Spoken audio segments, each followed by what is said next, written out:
Kalau mau naik ke level yang ketiga, bersuci, sudah saatnya berfungsi sebagai tathhirul qulubi minal akhlaqil madhmumah warradha'ilil mamqutah. Tidak hanya sebatas efek dari kemaksiatan, tetapi wudu, taharah apapun berfungsi untuk membersihkan hati dari apa? Dari akhlak yang tercela, dari ar-razail al-mamqutah, dari segala sifat-sifat rendah yang tidak diridai oleh Allah Subhanahu wa taala. Jadi sudah sampai dia menyingkirkan muatan kalbu yang busuk. Jadi hati itu rongganya kalau tidak diisi dengan yang harum, maka akan diisi oleh yang busuk. Nah, dengan apa membersihkan al-akhlaq al-madhmumah, akhlak yang tercela, warradha'il al-mamqutah, dan segala bentuk sifat dan sikap yang rendah, yang hina, yang dibenci dan tidak diridai oleh Allah Subhanahu wa taala, dengan taharah. Jadi, tentu nanti kita akan memperdalamnya bagaimana wudu bisa membersihkan tamak misalnya. Wudu bisa membersihkan israf, berlebih-lebihan dalam segala hal. Wudu bisa membersihkan riya.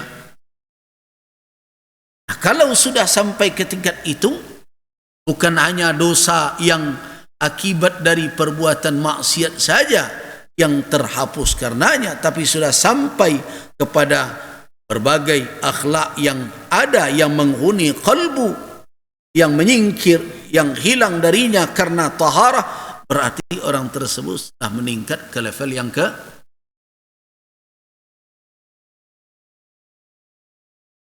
Kemudian yang keempat, yaitu tathhirus sir amma siwallahi ta'ala, wa hadha huwa al-ghayatul quswa, yaitu membersihkan rahasia yang ada di dalam kalbu, yang senantiasa hadir pada diri manusia di saat dia bersunyi diri. Bapak dan ibu-ibu sering mengadu kan, ketika solat, baru saja sebentar solat pengenal ke mama.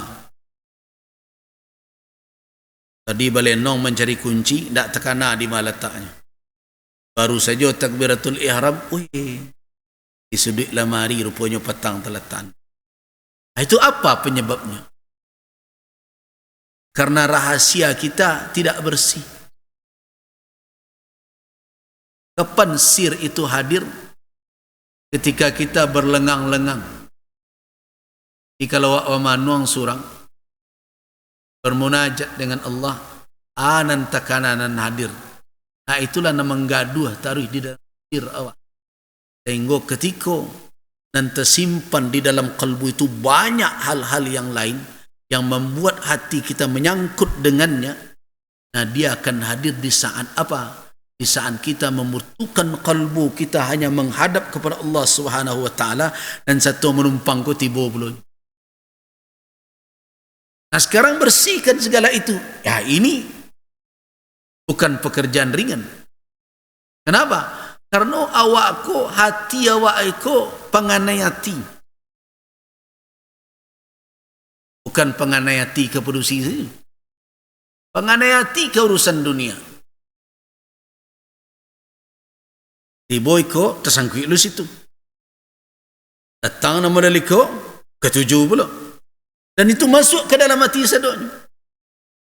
Nah, mestinya orang yang benar-benar bersuci, sir dia, apa yang terkandung menjadi rahasia dalam kalbunya hanya Allah Subhanahu wa taala semata-mata.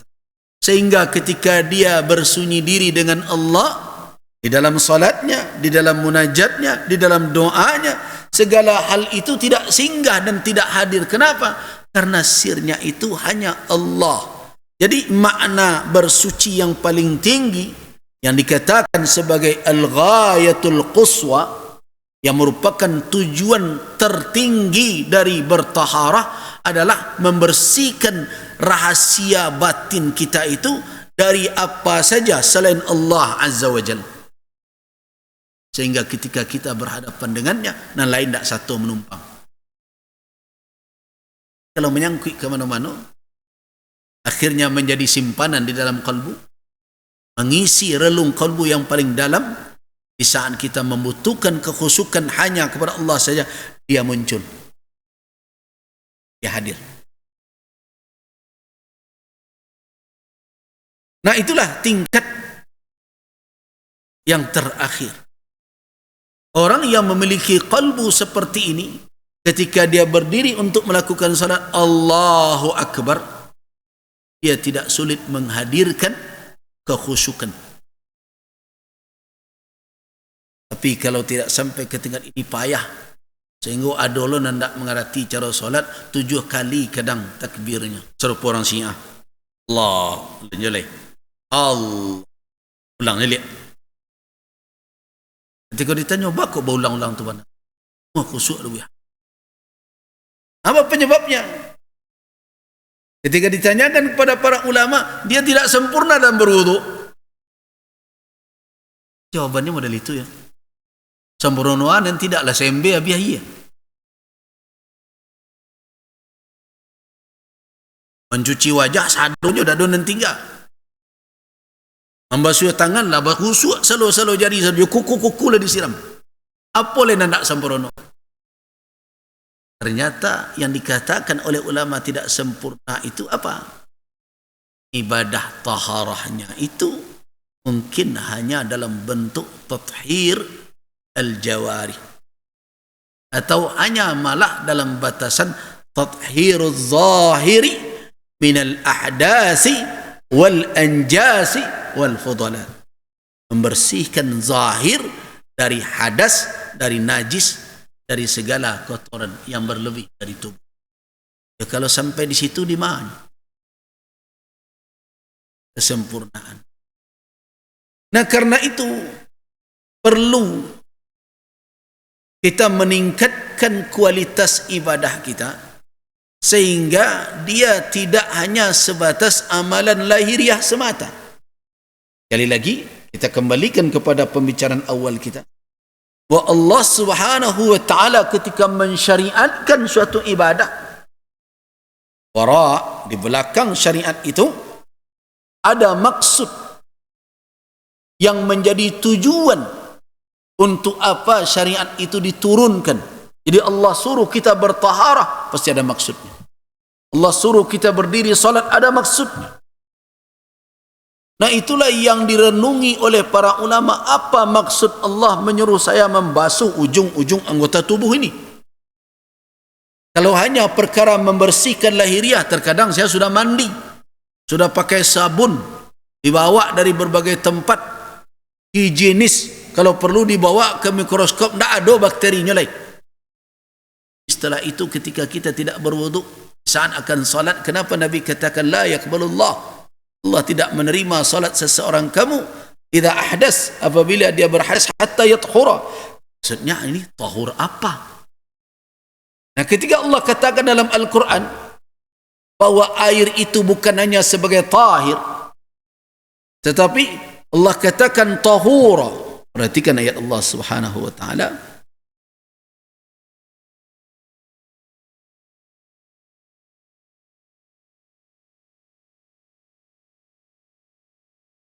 Perhatikan.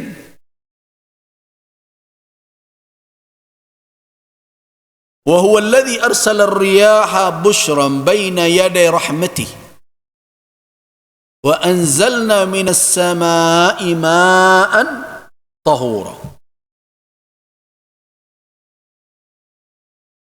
Ialah yang meniupkan angin sebagai kabar gembira bahwa akan datang rahmat Allah, yaitu hujan. Dan terus kami turunkan bagi orang belajar ilmu fisika, ini akan dia temukan ini salah satu mukjizat Al-Quran.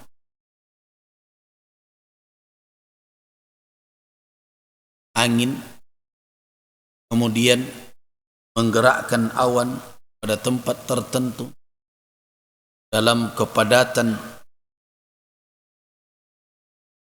udara tertentu, akhirnya turun hujan. Kata Allah, wa anzalna minas sama, dan kami turunkan dari langit itu ma'an air, tahura, tahur bukan tahira. Kata tahur dari sigat bahasa Arabnya, kita tanyakan kepada ulama bahasa Arab, apa kata bentuk kata dari tahur? Dia katakan mubalaghah, setimbangan dengan fa'ul, seperti kata sabur, kata ghafur. Apa makna mubalaghah? Bersangatan, menunjukkan ada lipat ganda dari itu. Nah, kalau kita bawakan pemahaman lugawi itu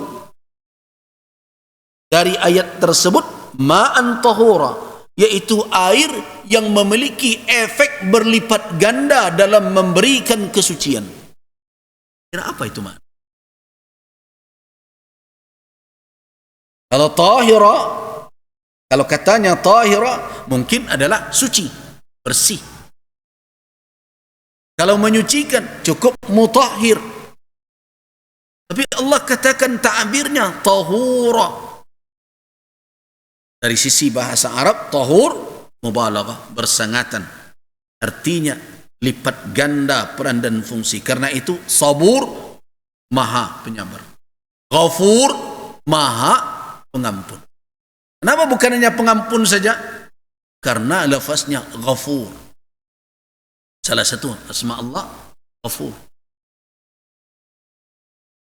Balaghah, artinya bukan hanya sebatas mengampuni, tapi maha pengampun. Ampunan yang diberikan berlipat-lipat.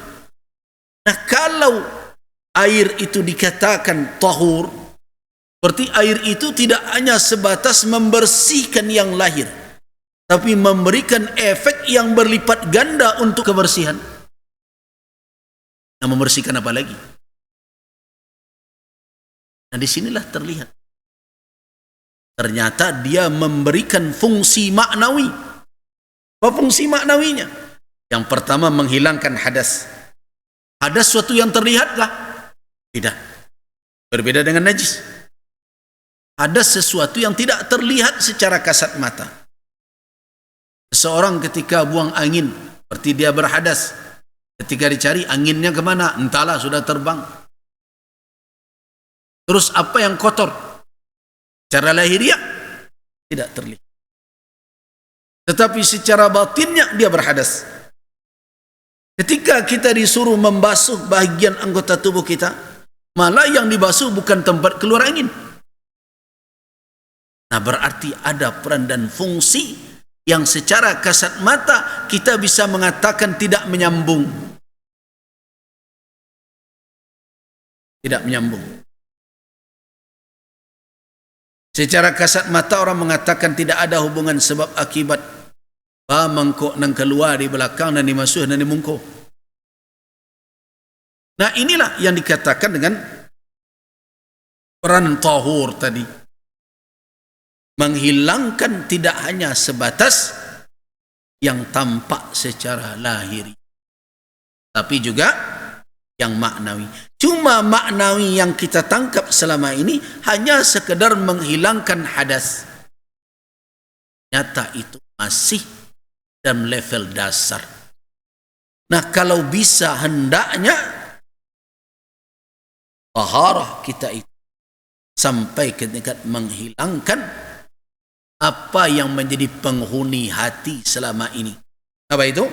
Al-akhlaq al-madhmumah, akhlak yang tercela, warazail al-mamqut, segala hal yang hina yang dibenci, yang mengundang kemarahan Allah kepada. Dan kalau bisa tingkatan yang tertinggi yang merupakan tujuan utama dari syariat taharah ini adalah untuk membersihkan apa saja yang selain Allah dari qalbu insan. Artinya apa? Kalau orang mau khusyuk salat, sebenarnya dia dari mana dia harus memulai? Kalau secara khusus ibadah salatnya adalah semenjak bersuci. Tapi kalau secara umum bukan hanya bersuci saja, masuk juga menjaga makanannya. Sebab makanan yang haram itu salah satu penghalang ke. Nah, jadi level yang keempat adalah tathhirus sir, membersihkan yang menjadi rahasia qalbu dari apa saja selain Allah Subhanahu wa taala. Wa hadha huwal ghayatul quswa. Inilah tujuan terjauh, tujuan terakhir dari berwudu disyariatkannya. Wa man qawiyat basiratuhu samad ila hadzal matlub. Siapa yang kuat basirahnya, yang bisa memandang bahwa di balik syariat kaifiat beribadah itu, syariat ini secara keseluruhan, jangan dikatakan itu tidak kaji syariat, syariat juga. Oh, itu kaji tasawuf, tasawuf itu bagian dari syariat juga, zuhud itu bagian dari syariat juga. Jadi tidak benar ketika orang terus mengatakan ini ahli syariat, ini ahli hakikat. Itu tidak lebih membagi-bagi hanya untuk menapuk dado surang bahwa ambo nampil yang santiang, ilmu ambo nampil yang berago, orang pandi sadonya. Itu tidak benar. Zuhud itu bagian dari ajaran syariat. Tathhirul qulub, membersihkan hati itu bagian dari ajaran syariat.